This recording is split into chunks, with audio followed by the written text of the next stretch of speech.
ఇవి టక్కర్ దొంగ మూవీలోని మహేష్ బాబు అదర్ కంట్రీలో చూడ్డాను అనుకుంటా.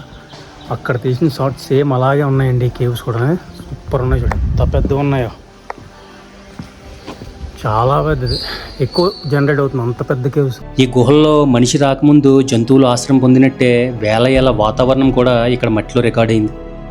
ఇక్కడ ఒక్కో రాయి ఒక కథ చెబుతుంటే ఒక్కో స్టాలక్టైట్ ఒక యుగాన్ని చెబుతుంది. ఒక్కో ఎర్రమట్టి పొర ఒక వాతావరణాన్ని రికార్డ్ చేస్తుంది. గ్రానైట్ అంతర్గతంగా వెలువడుతూ పొరలుగా విరుగుతూ ఈ రాతి శిఖరాలను ఏర్పరిచింది. ఇవి నల్లమల ఫోల్డ్ బెల్ట్కి చెందిన ప్రాచీన శిలలు. అందుకే ఈ ప్రాంతం మొత్తం ఒక సహజ భూగర్భ మ్యూజియంలా కనిపిస్తుంది. టెంపుల్స్ మొత్తం మొఘలులు దండయాత్ర చేసి మొత్తం రగ్గొట్టేశారండి. చాలా వరకు ధ్వంసం చేసేసారు టెంపుల్స్ని. అందుకే పూజలు జరగట్లేనట్టుంది.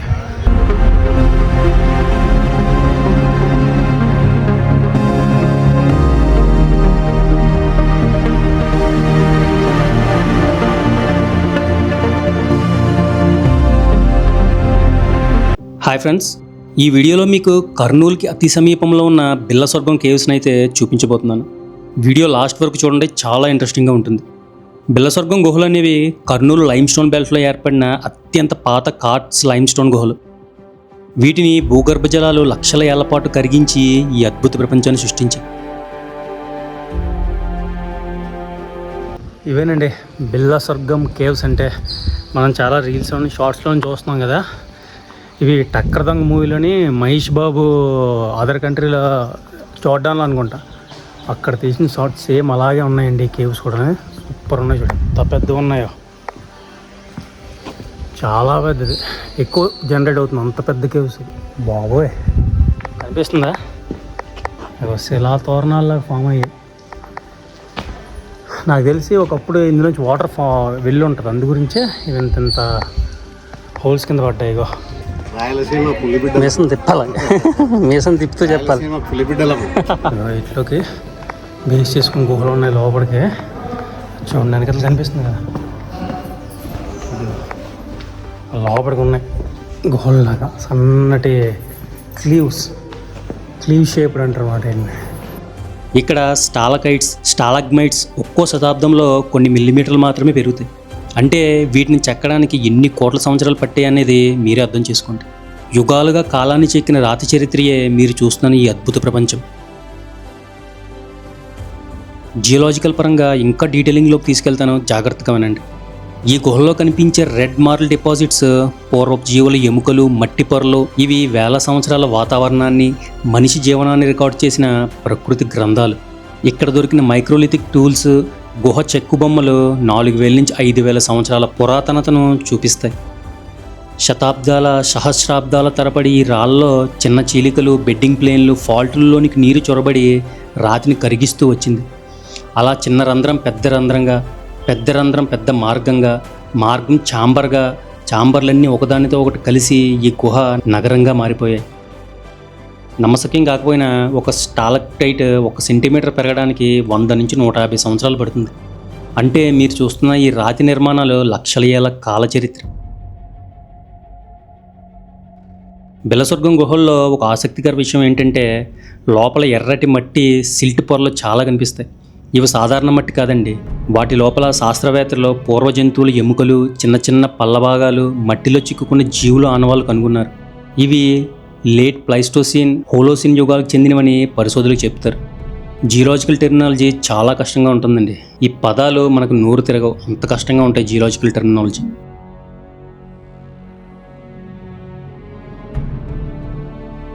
ఈ గుహల్లో మనిషి రాకముందు జంతువులు ఆశ్రయం పొందినట్టే వేల ఏళ్ల వాతావరణం కూడా ఇక్కడ మట్టిలో రికార్డ్ అయింది. ఇక్కడ ఒక్కో రాయి ఒక కథ చెబుతుంటే ఒక్కో స్టాలక్టైట్ ఒక యుగాన్ని చెబుతుంది. ఒక్కో ఎర్రమట్టి పొర ఒక వాతావరణాన్ని రికార్డ్ చేస్తుంది. ఇక్కడ నిలబడ్డ ప్రతిసారి మనకు ఒక నిజం అర్థమవుతుంది. మనిషి వచ్చే ముందు ప్రకృతి లక్షల ఏళ్ల కళాకారిణి. ఆమె చేసిన శిల్పాల్లో ఒక అద్భుతమే ఈ బిల్లస్వర్గం గుహలు.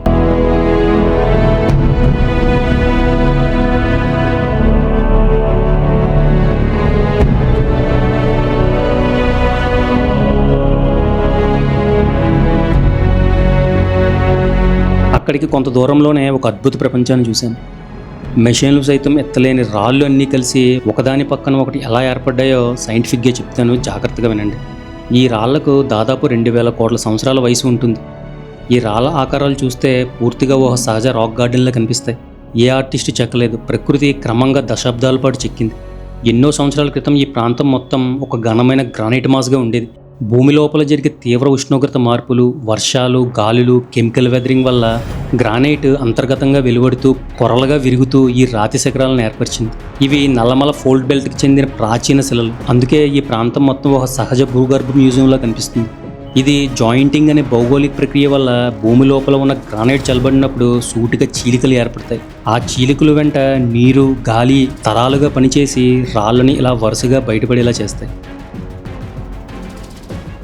అక్కడి నుండి కర్నూలుకు దగ్గరలో అలంపూర్ దగ్గర 5వ శక్తిపీఠం అయినటువంటి జోగులాంబ అమ్మవారి ఆలయం కూడా ఉంటుంది. అక్కడికి వెళ్తున్నాను ఇప్పుడు.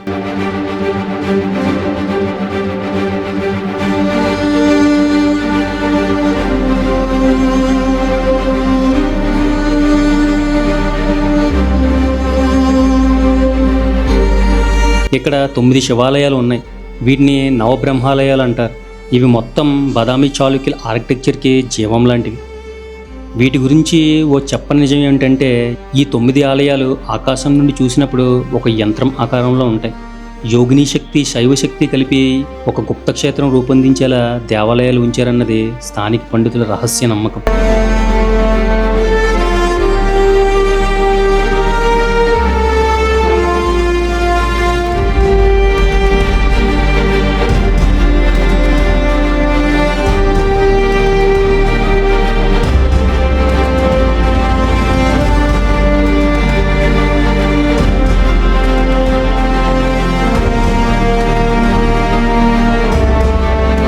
టెంపుల్స్ మొత్తం మొఘలులు దండయాత్ర చేసి మొత్తం రగ్గొట్టేశారండి.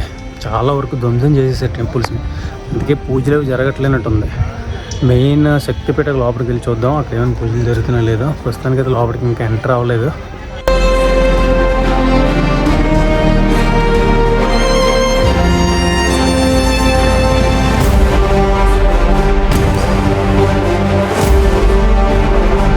పదమూడవ శతాబ్దంలో దండయాత్రలు జరిగినప్పుడు అలంపూర్ దేవాలయాలను ధ్వంసం చేశారు. చాలా ఆలయాలు రాళ్ళకుప్పగా మారాయి. కానీ జోగులాంబ అమ్మని మాత్రం తాకలేదు. ఎందుకంటే అమ్మను రక్షించడానికి నాగకులం ఆవహించి ఆలయాన్ని చుట్టూ నాగదుర్గ లాంటి వలయం సృష్టించిందంటారు. ఆ సమయంలో కాపాడిన ఆ పాముల శాపం కారణంగా దాడి చేసిన వారిలో చాలామంది రహస్యంగా మరణించినట్లు గ్రామ కథలు చెబుతాయి. అందుకే నేటికి కూడా జోగులాంబ ఆలయం వద్ద నాగదేవతలు విపరీతంగా పూజింపబడతారు.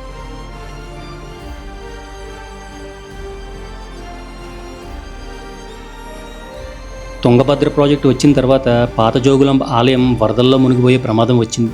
స్థానికులు అమ్మవారి విగ్రహాన్ని రక్షించి పక్కనే కొత్త ఆలయం నిర్మించి పునఃప్రతిష్ఠించారు.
ఆల్మోస్ట్ గోదావరి, కృష్ణ, తర్వాత తుంగభద్ర నది మన ఇండియాలో అతిపెద్ద నదుల్లో ఈ 3 నదుల్లో ఇప్పుడు ప్రస్తుతానికి తుంగభద్ర నుంచి ఈ 5వ శక్తిపీఠం దగ్గరికి వచ్చి కవర్ చేసుకుని వెళ్తాం.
ఎలా ఉందండి వీడియో? నచ్చితే లైక్ చేసి సబ్స్క్రైబ్ చేయడం అయితే మర్చిపోద్దు. నెక్స్ట్ వీడియోలో కలుద్దాం. Thanks for watching.